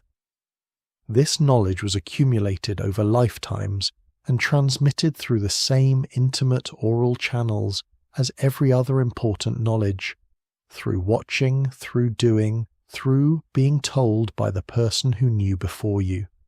Childbirth happened at home, attended by the experienced women of the household and the village. The risks were real. They were real everywhere in the ancient world, and Egypt was no exception. But the support structure was human and close and warm, in a way that was, in its own fashion, a kind of medicine too. The grandmother who had attended 50 births, the neighbour woman who had attended 30 more, the younger women who were still learning, they formed a circle around the labouring woman that was both practical and something more than practical. A circle of presence, of shared experience and shared knowledge, of belonging. As the growing season moved into its later weeks, the character of the fields changed in ways that everyone could see and feel. The grain stalks, which had begun as fragile hairline shoots, were now robust and substantial. They rose to waist height, then higher. The individual plants, planted close enough together that their leaves now touched and overlapped, had merged into something that looked less like individual crops and more like a single green surface covering the black earth entirely. Walking beside the field now, you could hear the stalks moving in the wind, a dry, papery rustle very different from the green whisper of young grain. This was the sound of grain that was approaching its maturity, the sound of a good harvest getting closer. The farmers heard that sound and felt something that required no translation across 5,000 years. Relief, pride, a quiet, bone-deep satisfaction that the work of the season, the watching and the tending and the daily presence, had produced what it was supposed to produce. The Nile had come. The soil had been ready, the seeds had been good, and now here was the evidence of all of it, standing tall and golden at the edges, swaying slightly in the afternoon wind, almost ready. Almost, but not yet. There was still waiting to be done, and the ancient Egyptians were, as we have established, exceptionally good at waiting. The waiting during this final stretch of the growing season had a different quality from the waiting of the flood season. During Akhet, when the fields were under water and the boats were the only way to move, between villages, the waiting had a suspended interior quality. The world paused, and you paused with it. But this late Pere waiting was an outdoor waiting, an active watching. You were waiting while standing in the field, while walking its edges, while running your hand along the stalks and feeling their texture change day by day. This waiting was the waiting of someone who knows exactly what they are waiting for and can see it coming, and the specific pleasure of that kind of anticipation, the pleasure of almost, of nearly there, is one that all farmers in all cultures have known. The sounds of the growing season in its final weeks were different from the sounds of any other time. The grain, dry enough now to rustle in the smallest breeze, produced a constant background whisper that was unlike any other sound in the natural world. A field of nearly mature grain in a light wind is one of those sounds that requires no translation. It is immediately understood by every part of the body as a sound of abundance, of good things about to happen, of patience rewarded. The light changed too as the season moved toward harvest. In the early growing weeks, the sun had a relative gentleness to it, the Egyptian winter carrying none of the killing weight of summer. But as the weeks passed and the grain matured, the sun's strength increased, and the golden colour it cast over the ripe fields was unlike the light of any other season. This was not the pale gold of early morning. This was the full, warm, amber honey gold of a field of dry grain under a high Egyptian sun, a colour so warm and generous that it seems to have its own heat, independent of the light that produces it. Standing inside it, surrounded by the golden stalks and the golden light, the farmer waiting for the harvest could feel the season itself preparing to deliver everything it had promised. The children who had spent the growing season scaring birds from the fields were, by this point, intimate experts on the geography of the crop. They knew which corner of the field had the tallest stalks, which section had grown a bit thinner from a stretch of dry days in the middle of the season, which edge produced grain so heavy it bowed all the way to the ground. They had walked those acres dozens of times in every light, and they had developed the particular ownership of a place that comes only from sustained daily attention. When the harvest finally came and the work changed, when the sickles came out and the ordered rows were disrupted and the whole field was transformed from growing thing to cut thing in the space of a few days, there was for these children a quality of loss mixed into the satisfaction. The field they had tended was gone. What replaced it was valuable and necessary and the entire point of everything. But it was not the same as the living field had been. This is one of the quieter truths of agricultural life that is easy to overlook. The attachment that develops between a farmer or a farmer's child and a specific piece of land is not simply economic. It is the attachment that comes from sustained, careful attention to something that is alive and responsive. The field had been different every morning. It had changed on you, grown taller on you, surprised you sometimes with its progress. Caring for it had been a relationship, with all the particular quality that any genuine relationship carries, and harvesting it was, in a small way, the end of that relationship, necessary, even joyful, but still an ending. If this slow journey through the ancient Nile is giving you rest tonight, a like and a subscribe mean the world. They help this channel keep telling these quiet, unhurried stories. Thank you for being here. The day of the first harvest cut is unlike any other day in the agricultural year. You would know it was coming for days beforehand. The grain would tell you. The stalks would be losing their green entirely now, transitioning through shades of gold and amber and finally to a pale, dry yellow that meant the moisture inside the kernels had reached its proper level. The heads of grain, heavy now, bending the tops of the stalks in graceful arcs, would have that slightly papery, slightly translucent look that a skilled farmer's eye recognized as the signal. Bend a stalk and feel its resistance. Strip a few kernels from a head and crush them between your thumbnail and finger. The texture of the grain told you what no calendar could. It was time. The harvest was the single most labour-intensive event of the Egyptian agricultural year, and it required the same kind of communal cooperation that the planting had demanded, but more urgently. Because the harvest window was narrower than the planting window. Grain that was ready to harvest needed to come in within a matter of days. Left too long in the field after reaching maturity, it would begin to lose kernels from the heads as the dried stalks swayed and knocked against each other in the wind. The ground beneath the field would start to accumulate lost grain. the quality of what remained in the head would diminish. Every day of delay was loss. So everyone worked. The division between men's work and women's work that governed the rest of the year loosened during harvest. Old men who had not swung a sickle in a season came back to it. Older children who could handle the tool were given small sections of field at the crop's edge, where their less experienced cuts would not affect the main yield. Neighbours who owed labour from the planting exchange showed up at sunrise, their own families with them ready to work until dark. The sickle was the central tool. Egyptian sickles of this period were elegant instruments, a wooden handle fitted with a curved series of flint blades set in bitumen, the cutting edge facing inward. Later, in periods when copper and bronze became more available, metal sickles appeared, but the basic principle remained the same. You grasped a handful of stalks with your left hand, pulling them slightly toward you, and swept the sickle through them with your right, cutting low enough to get a good length of straw along with the grain heads.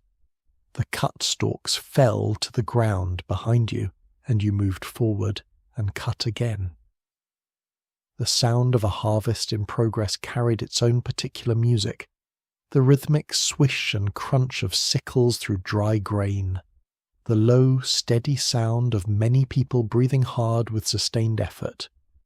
Occasional short bursts of conversation, a direction called out, a question answered, a brief joke exchanged that drew a tired laugh, and then was absorbed back into the rhythm of the work. And underneath all of it, the sound of the grain itself, a constant shifting papery rustle as thousands of stalks were moved and cut and fell, the individual sounds combining into something almost like water.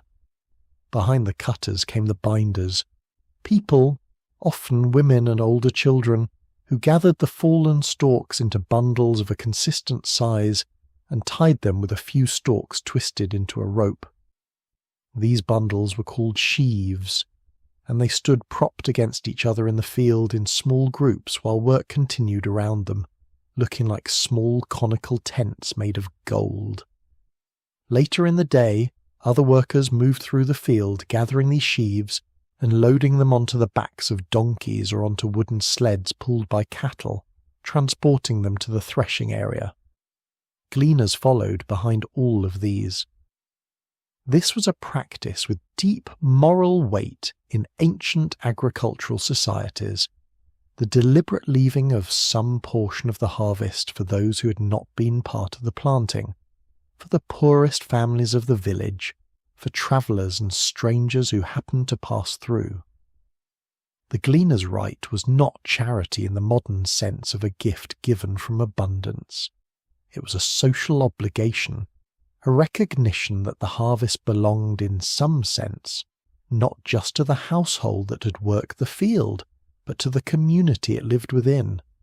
Women with small children, elderly people without family to support them, anyone who arrived at the field after the main harvest was done had the right to move through the stubble and collect what had been missed or deliberately left behind. Threshing was the next stage, and it happened at a designated threshing floor, a flat, hard, open area, ideally positioned to catch wind from a consistent direction. The sheaves were spread out across this floor in a thick layer, and then animals were driven over them repeatedly. Cattle, donkeys, sometimes sheep, their hooves separating the grain kernels from the stalks. This was a different kind of work from the harvest cutting.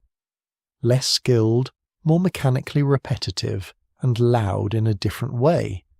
The thudding of hooves, the creak of the animals' harnesses, the voice of the person driving them calling out directions.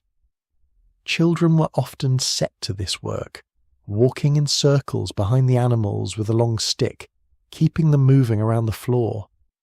After threshing came winnowing, and this was where the wind became a partner. The mixture of grain and chaff, the dry husks and stem fragments that the threshing had separated from the kernels but not removed, was scooped up with wide wooden shovels and tossed into the air. The wind caught the lighter chaff and carried it away in drifting golden clouds. The heavier grain kernels fell straight back to the floor. This was done again and again until the mixture was clean enough to satisfy the person doing it. The process required judgment, knowing when the grain was clean enough, how high to toss it, how to position yourself relative to the wind. Done well, it was almost beautiful. Done on a day with just the right amount of breeze, the chaff spiralling away in the sunlight like a continuous shower of light, the grain falling in a solid cascade back to the hard floor. The threshing floor itself was a communal space, and during the harvest days it became a kind of social centre. Several households often shared a single large floor, their harvest processed in sequence, and the waiting households gathered around as observers, helpers, critics, and company. Old women sat at its edges watching the work with the keen eyes of people who had spent decades doing the same thing and had opinions, freely offered, about whether the threshing was being done correctly. Young men showed off slightly in the way young men always show off when there is an audience, throwing the grain a little higher than strictly necessary, working at a pace designed to be noticed. Children ran between people's legs and were periodically shooed away from the grain pile, which they found irresistible as a climbing surface. The conversations that happened around the threshing floor during harvest days were among the most important social exchanges of the year. News travelled here. Decisions were made here, in the informal, consensus-building way that small communities have always made decisions, not in any official meeting, but in the accumulation of opinions shared and received over the course of days of shared work. Who had done well this year, and who had struggled? Which family might need extra help from the community through the coming dry season? Whether the small dispute between two neighbouring families over a boundary dike had been resolved, or was still simmering. The threshing floor was where the village took stock of itself, not formally, not officially, but in the natural ongoing way that communities have always monitored their own health. The measuring of the harvest was a serious matter that went beyond the purely practical. In periods when Egypt was under the administration of a centralised state, which was most of its long-recorded history, a portion of the harvest was owed as tax. Official scribes with their writing boards and measuring containers came to the threshing floor, counted and measured the grain, recorded the numbers on papyrus or ostrakon, a fragment of pottery used for quick notes, and calculated what percentage belonged to the pharaoh's granaries. This relationship between the farmer and the state was old, formal, and not entirely comfortable.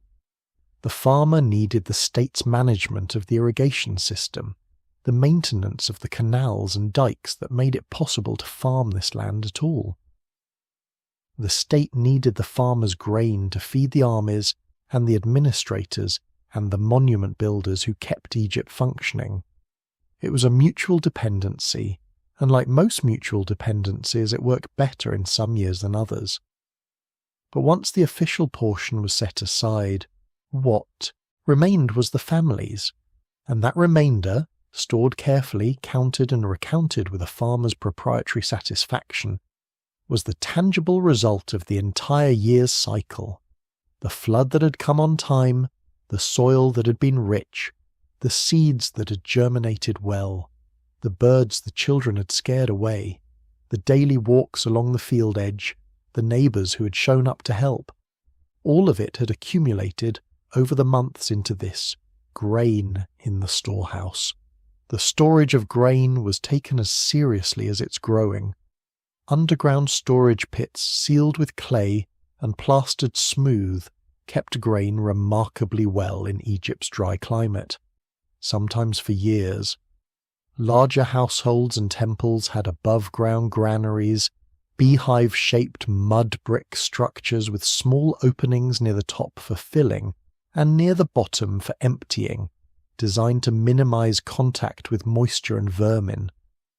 These granaries were the wealth of Egypt in the most fundamental sense, more reliable than metal, more universally necessary than luxury goods, more deeply connected to survival than anything else a household could possess.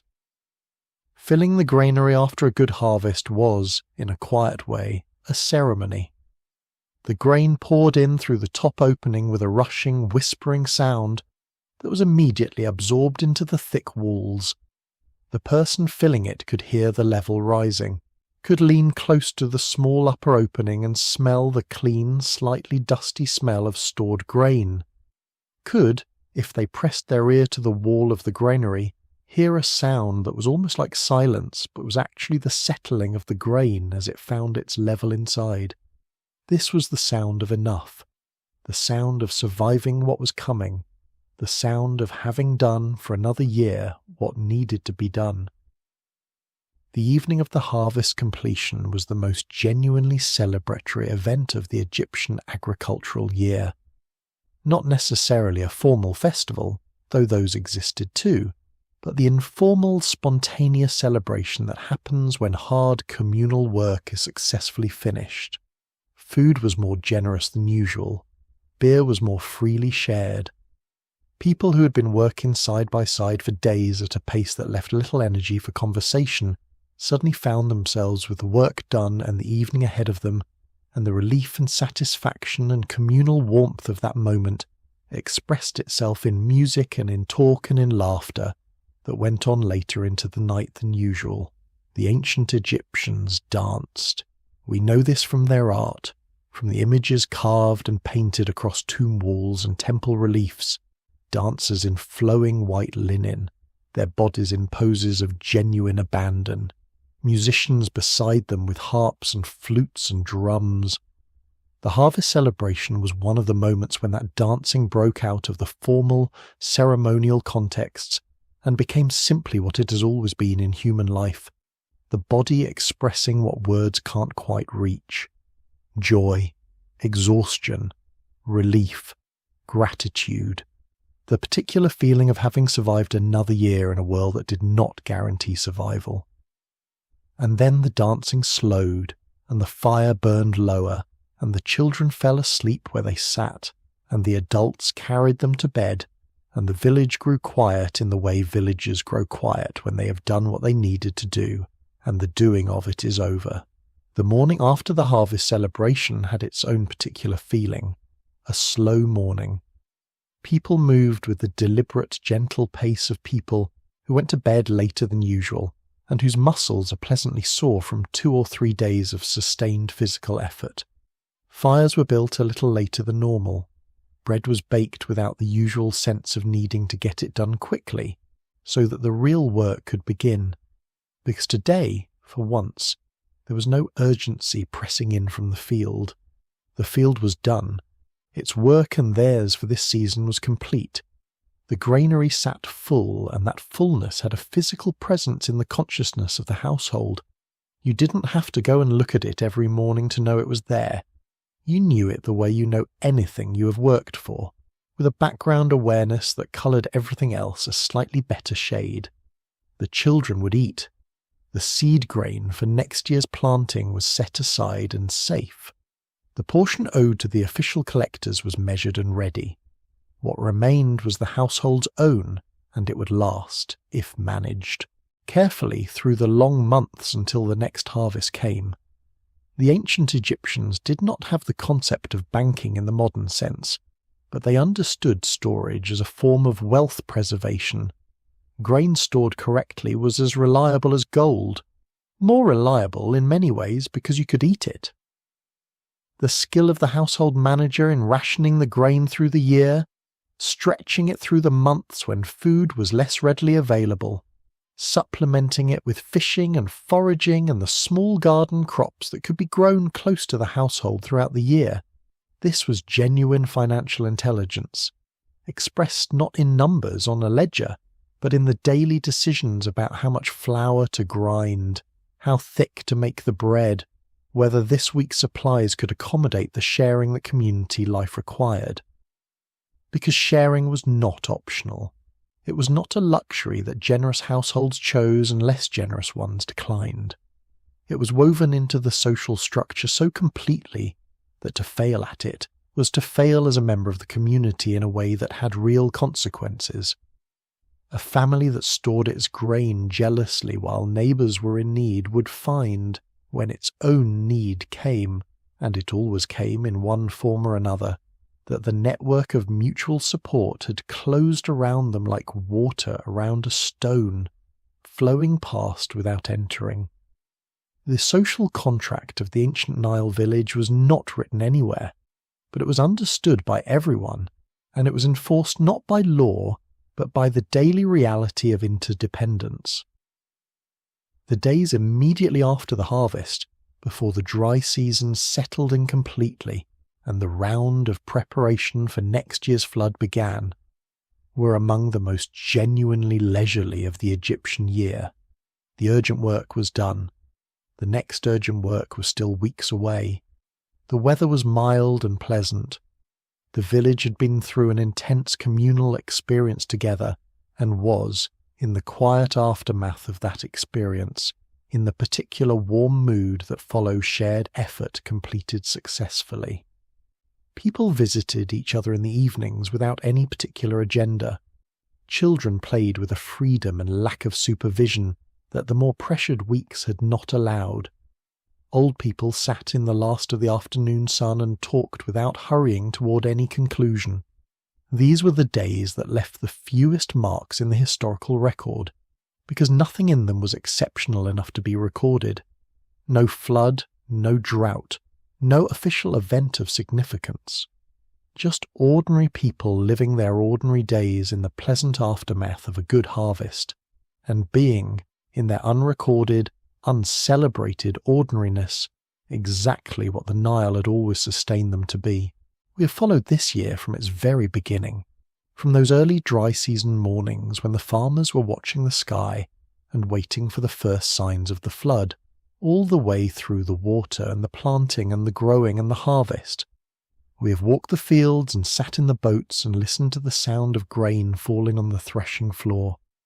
We have heard the stories and smelled the bread baking and felt the dark silt under bare feet, and watched the sun go down over a flooded landscape that caught every colour the sky had to offer. What we have not yet done is sit still long enough to ask the question that was, for the ancient Egyptians, the most important question of all. Not how do we grow the grain, or when does the flood come, or how do we build a granary that keeps the moisture out. Those were important questions, and they answered them well. But beneath all of those practical questions was a larger one, the one that the Nile itself seemed to ask every year with its rising and its falling. Why does any of this happen at all? The ancient Egyptian answer to that question was rich and complex and has occupied scholars for centuries.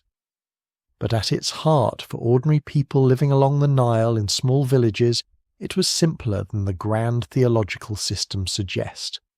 The world worked because it was supposed to work. The flood came because a divine order required it to come. The grain grew because the gods had made a world in which grain grew.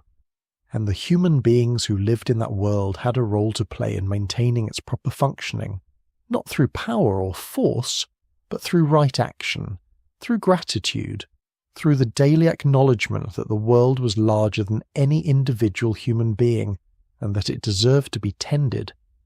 The gods of Egypt are often presented to modern audiences as a bewildering array of animal-headed figures engaged in complicated mythological dramas that seem entirely remote from everyday life.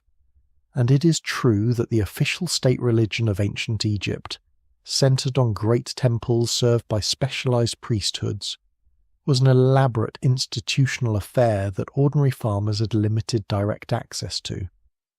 They could not simply walk into the inner sanctuary of the temple of Amun at Karnak and present their offerings. Those spaces belonged to the priests who served the gods on behalf of everyone else. But religion, in ancient Egypt as in most human cultures, was not confined to its official forms. It lived in the household, in the small clay figurines kept in a domestic niche, and given daily attention. It lived in the amulets that mothers tied around the necks of their children, small figures of the household god Bez, protector of families and childbirth, or the pregnant hippopotamus goddess Taweret, guardian of mothers and newborns, or the Eye of Horus, which protected against illness and injury. These were not superstitions in the dismissive sense we sometimes mean by that word. They were the visible, portable, touchable expressions of a belief that the world was inhabited by forces that could be influenced, that could be asked, that could be thanked. The household shrine was the centre of daily domestic religion. Nothing elaborate. A small niche in the wall of the main room, perhaps smoothed and whitened with plaster. Inside it, 1 or 2 figures, whatever deity the family felt closest to, whatever protective presence had been handed down from parents or chosen because of a particular need or a particular experience. A small lamp might burn there in the evenings, or a cone of incense made from resins traded up the Nile from faraway lands. The person who tended it, often the household's eldest woman, didn't recite formal prayers in the way that temple ritual required.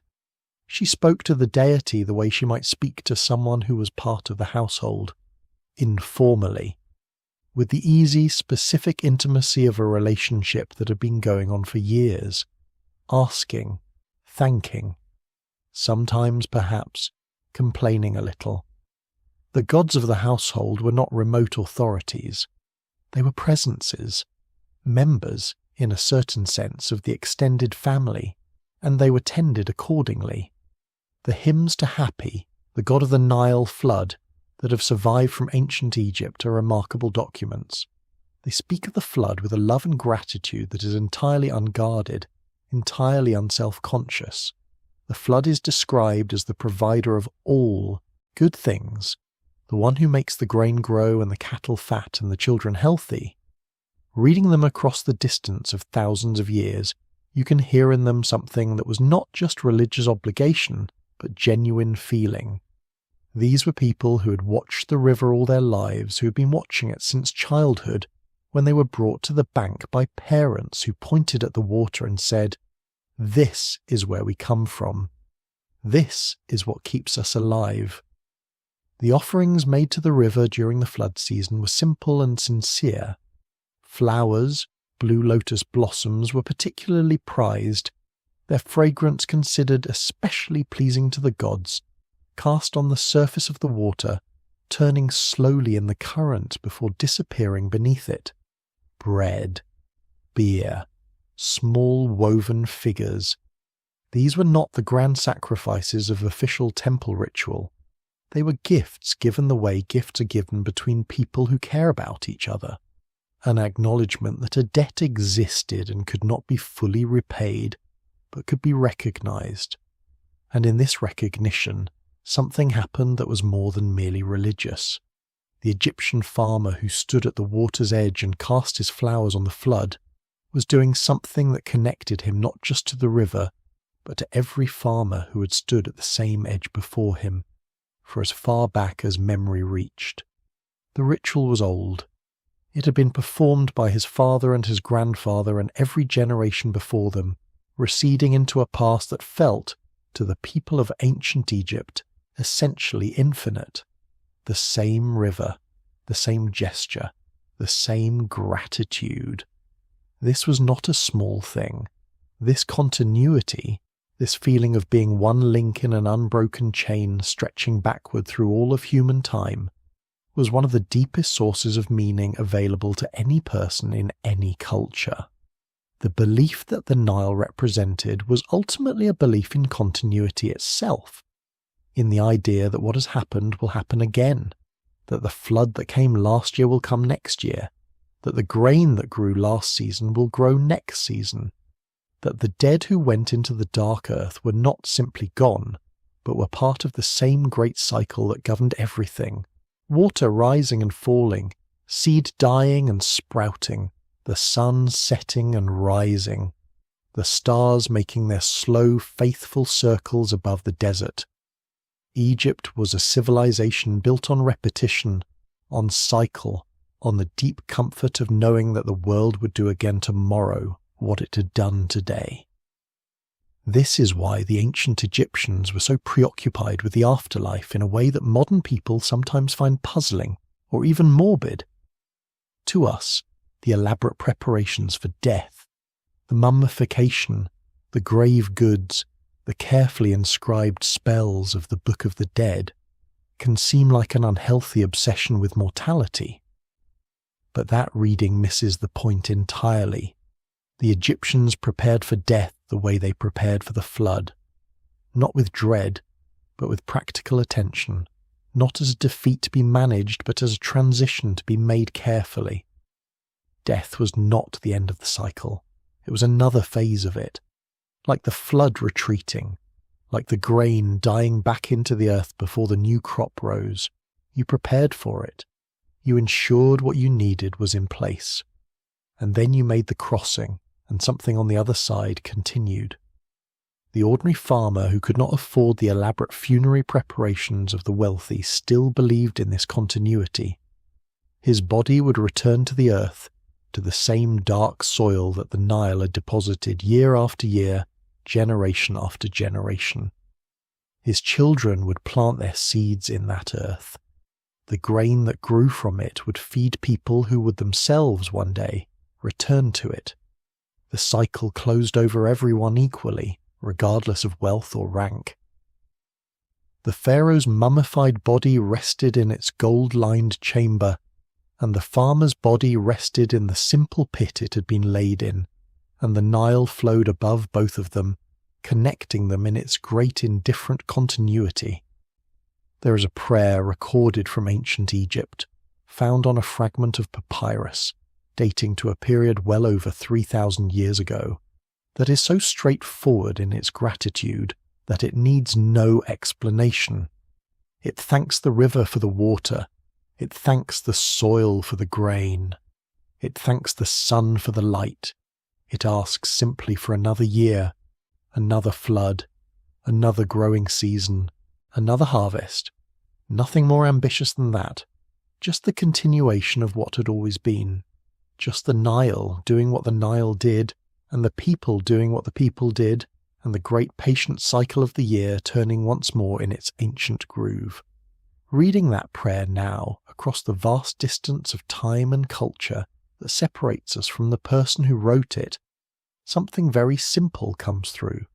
The writer was not afraid of being forgotten, was not trying to leave a lasting mark, was not asking for anything exceptional or extraordinary, was simply grateful in a completely unguarded way for the ordinary miracle of being alive in a world that provided, for the river, for the soil, for the grain, for enough, for one more year of the same.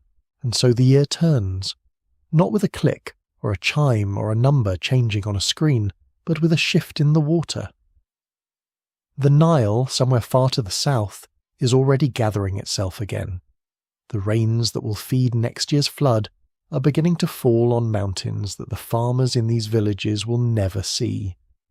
The cycle is turning as it has always turned, as it will always turn, indifferent to the years and the centuries and the empires that rise and fall along its banks. You have travelled a long way tonight.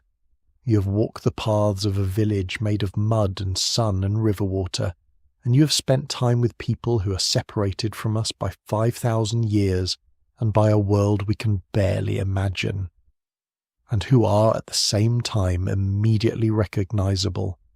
They were tired in the same places we get tired. They were proud of the same things we are proud of. They loved their children with the same ferocity, worried about the same kinds of uncertainties, and found their deepest peace in the same places we still find ours. In the presence of people they trusted, in the rhythms of work that meant something, in the feeling that the world outside was doing what it was supposed to do, and that they were doing what they were supposed to do inside it. There is something the ancient Egyptians knew about rest that we have largely forgotten. Real rest is not simply the absence of work. It is the presence of a different kind of attentiveness. It is sitting at the river's edge and watching the water with no agenda. It is lying on the roof in the dark and letting the stars be as many and as indifferent as they actually are. It is hearing the breathing of the people around you and knowing that their breathing means everything is all right, that tonight is not the night when things go wrong, that there is nothing required of you right now except to be here, in this body, in this moment, letting the day finish itself. The ancient Egyptian word for sleep is sibi, and in the texts that survive from the ancient Nile, the medical papyri, the religious hymns, the love poems and the laments, sleep is described not as unconsciousness, but as a kind of crossing, a journey to a place that exists alongside this one, equally real, governed by its own rules. The Egyptians believed that the sleeping self was a version of the self that was free to move through the world differently, unbounded by the weight of the waking body. They took their dreams seriously, recorded them, interpreted them, brought them back across the threshold of morning, and wove them into the ongoing story of their lives. Tonight, wherever you are in the world, you are about to make that same crossing. The day is behind you. Whatever it contained, its demands and its difficulties, its small satisfactions, its unfinished edges, it is behind you now. The night is ahead. And the night, as the ancient Egyptians understood it, is not empty. It is full. Full of the deep, quiet world that the daylight hours make it hard to notice. Full of the sounds of the living things that do their work while we rest. Full of the sky, which never stops turning, which never stops being exactly as ancient and as enormous as it is. Somewhere along the Nile tonight, or wherever the Nile spirit has travelled, which is everywhere that water flows and everywhere that human beings have grown food from dark earth, someone is doing what you're doing now, settling, breathing more slowly, letting the things that felt large and urgent an hour ago begin to take their proper size, finding, in the dark and the quiet, the version of themselves that does not need to be anywhere, does not need to do anything, does not need to be anything other than exactly what it is. The flood will come again. The grain will grow again. The year will turn again, as it has turned every year since the first farmer stood at the edge of the first flooded field and understood, in the wordless way that knowledge arrives before language, that this river was going to change everything, that this water was a gift, that this dark soil spreading across the ground as the flood receded was the beginning of something that would last. And so it did, and so it does, and so it will.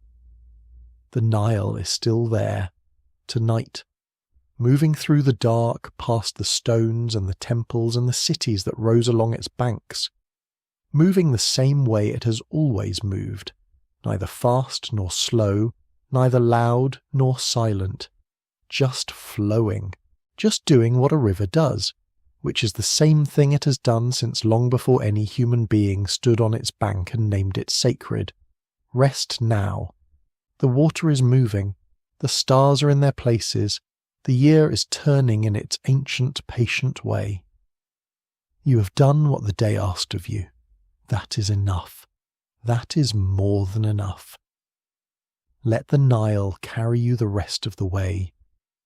If you think about everything we have traced tonight, the whole slow arc of a year lived along the river, what stands out most is not anything dramatic, not the height of the flood or the size of the harvest or the grandeur of the temples that this same civilization would eventually build. What stands out is the constancy of the human presence, the person who woke before the sun each morning and walked to the field, the woman who shaped clay on a slow wheel in the hours when the field was under water, the elder who sat at the water's edge in the evenings and watched the light fail with the equanimity of someone who had watched it fail 1,000 times before, the child who fell asleep under the stars on the roof of a mud brick house, while adults talked quietly nearby, not knowing she was still listening, drifting in and out of their voices the way you drift in and out of sleep. These people are not famous. Their names are mostly lost. A few of them, the ones who happen to be associated with large households or official roles, left faint traces in the archaeological record, a name scratched on a pottery shard, a figure on a tomb wall, a set of remains in a simple grave, buried with a few objects that someone thought they might need on the other side. But most of them left nothing behind except the world they helped sustain. The fields they ploughed are still there, beneath 5,000 years of subsequent ploughing.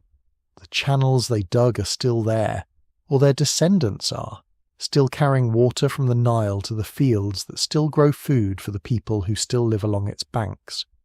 The cycle they participated in is still turning. That is a form of legacy that requires no monument, no inscription, no preservation. It simply continues, built into the structure of the world they helped to maintain, and there is something deeply restful about that idea.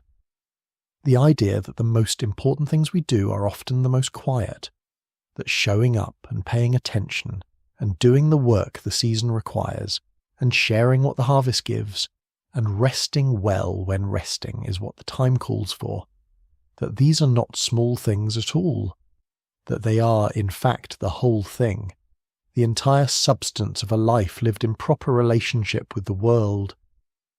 The ancient Egyptians had a phrase for this. They called it living in ma'at, living in rightness, living in alignment with the great ordering principle that kept the cosmos from falling into chaos.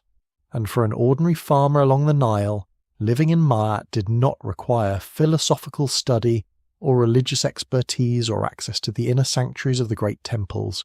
It required only this: doing what the season asked, tending what needed tending, giving what was owed, resting when it was time to rest.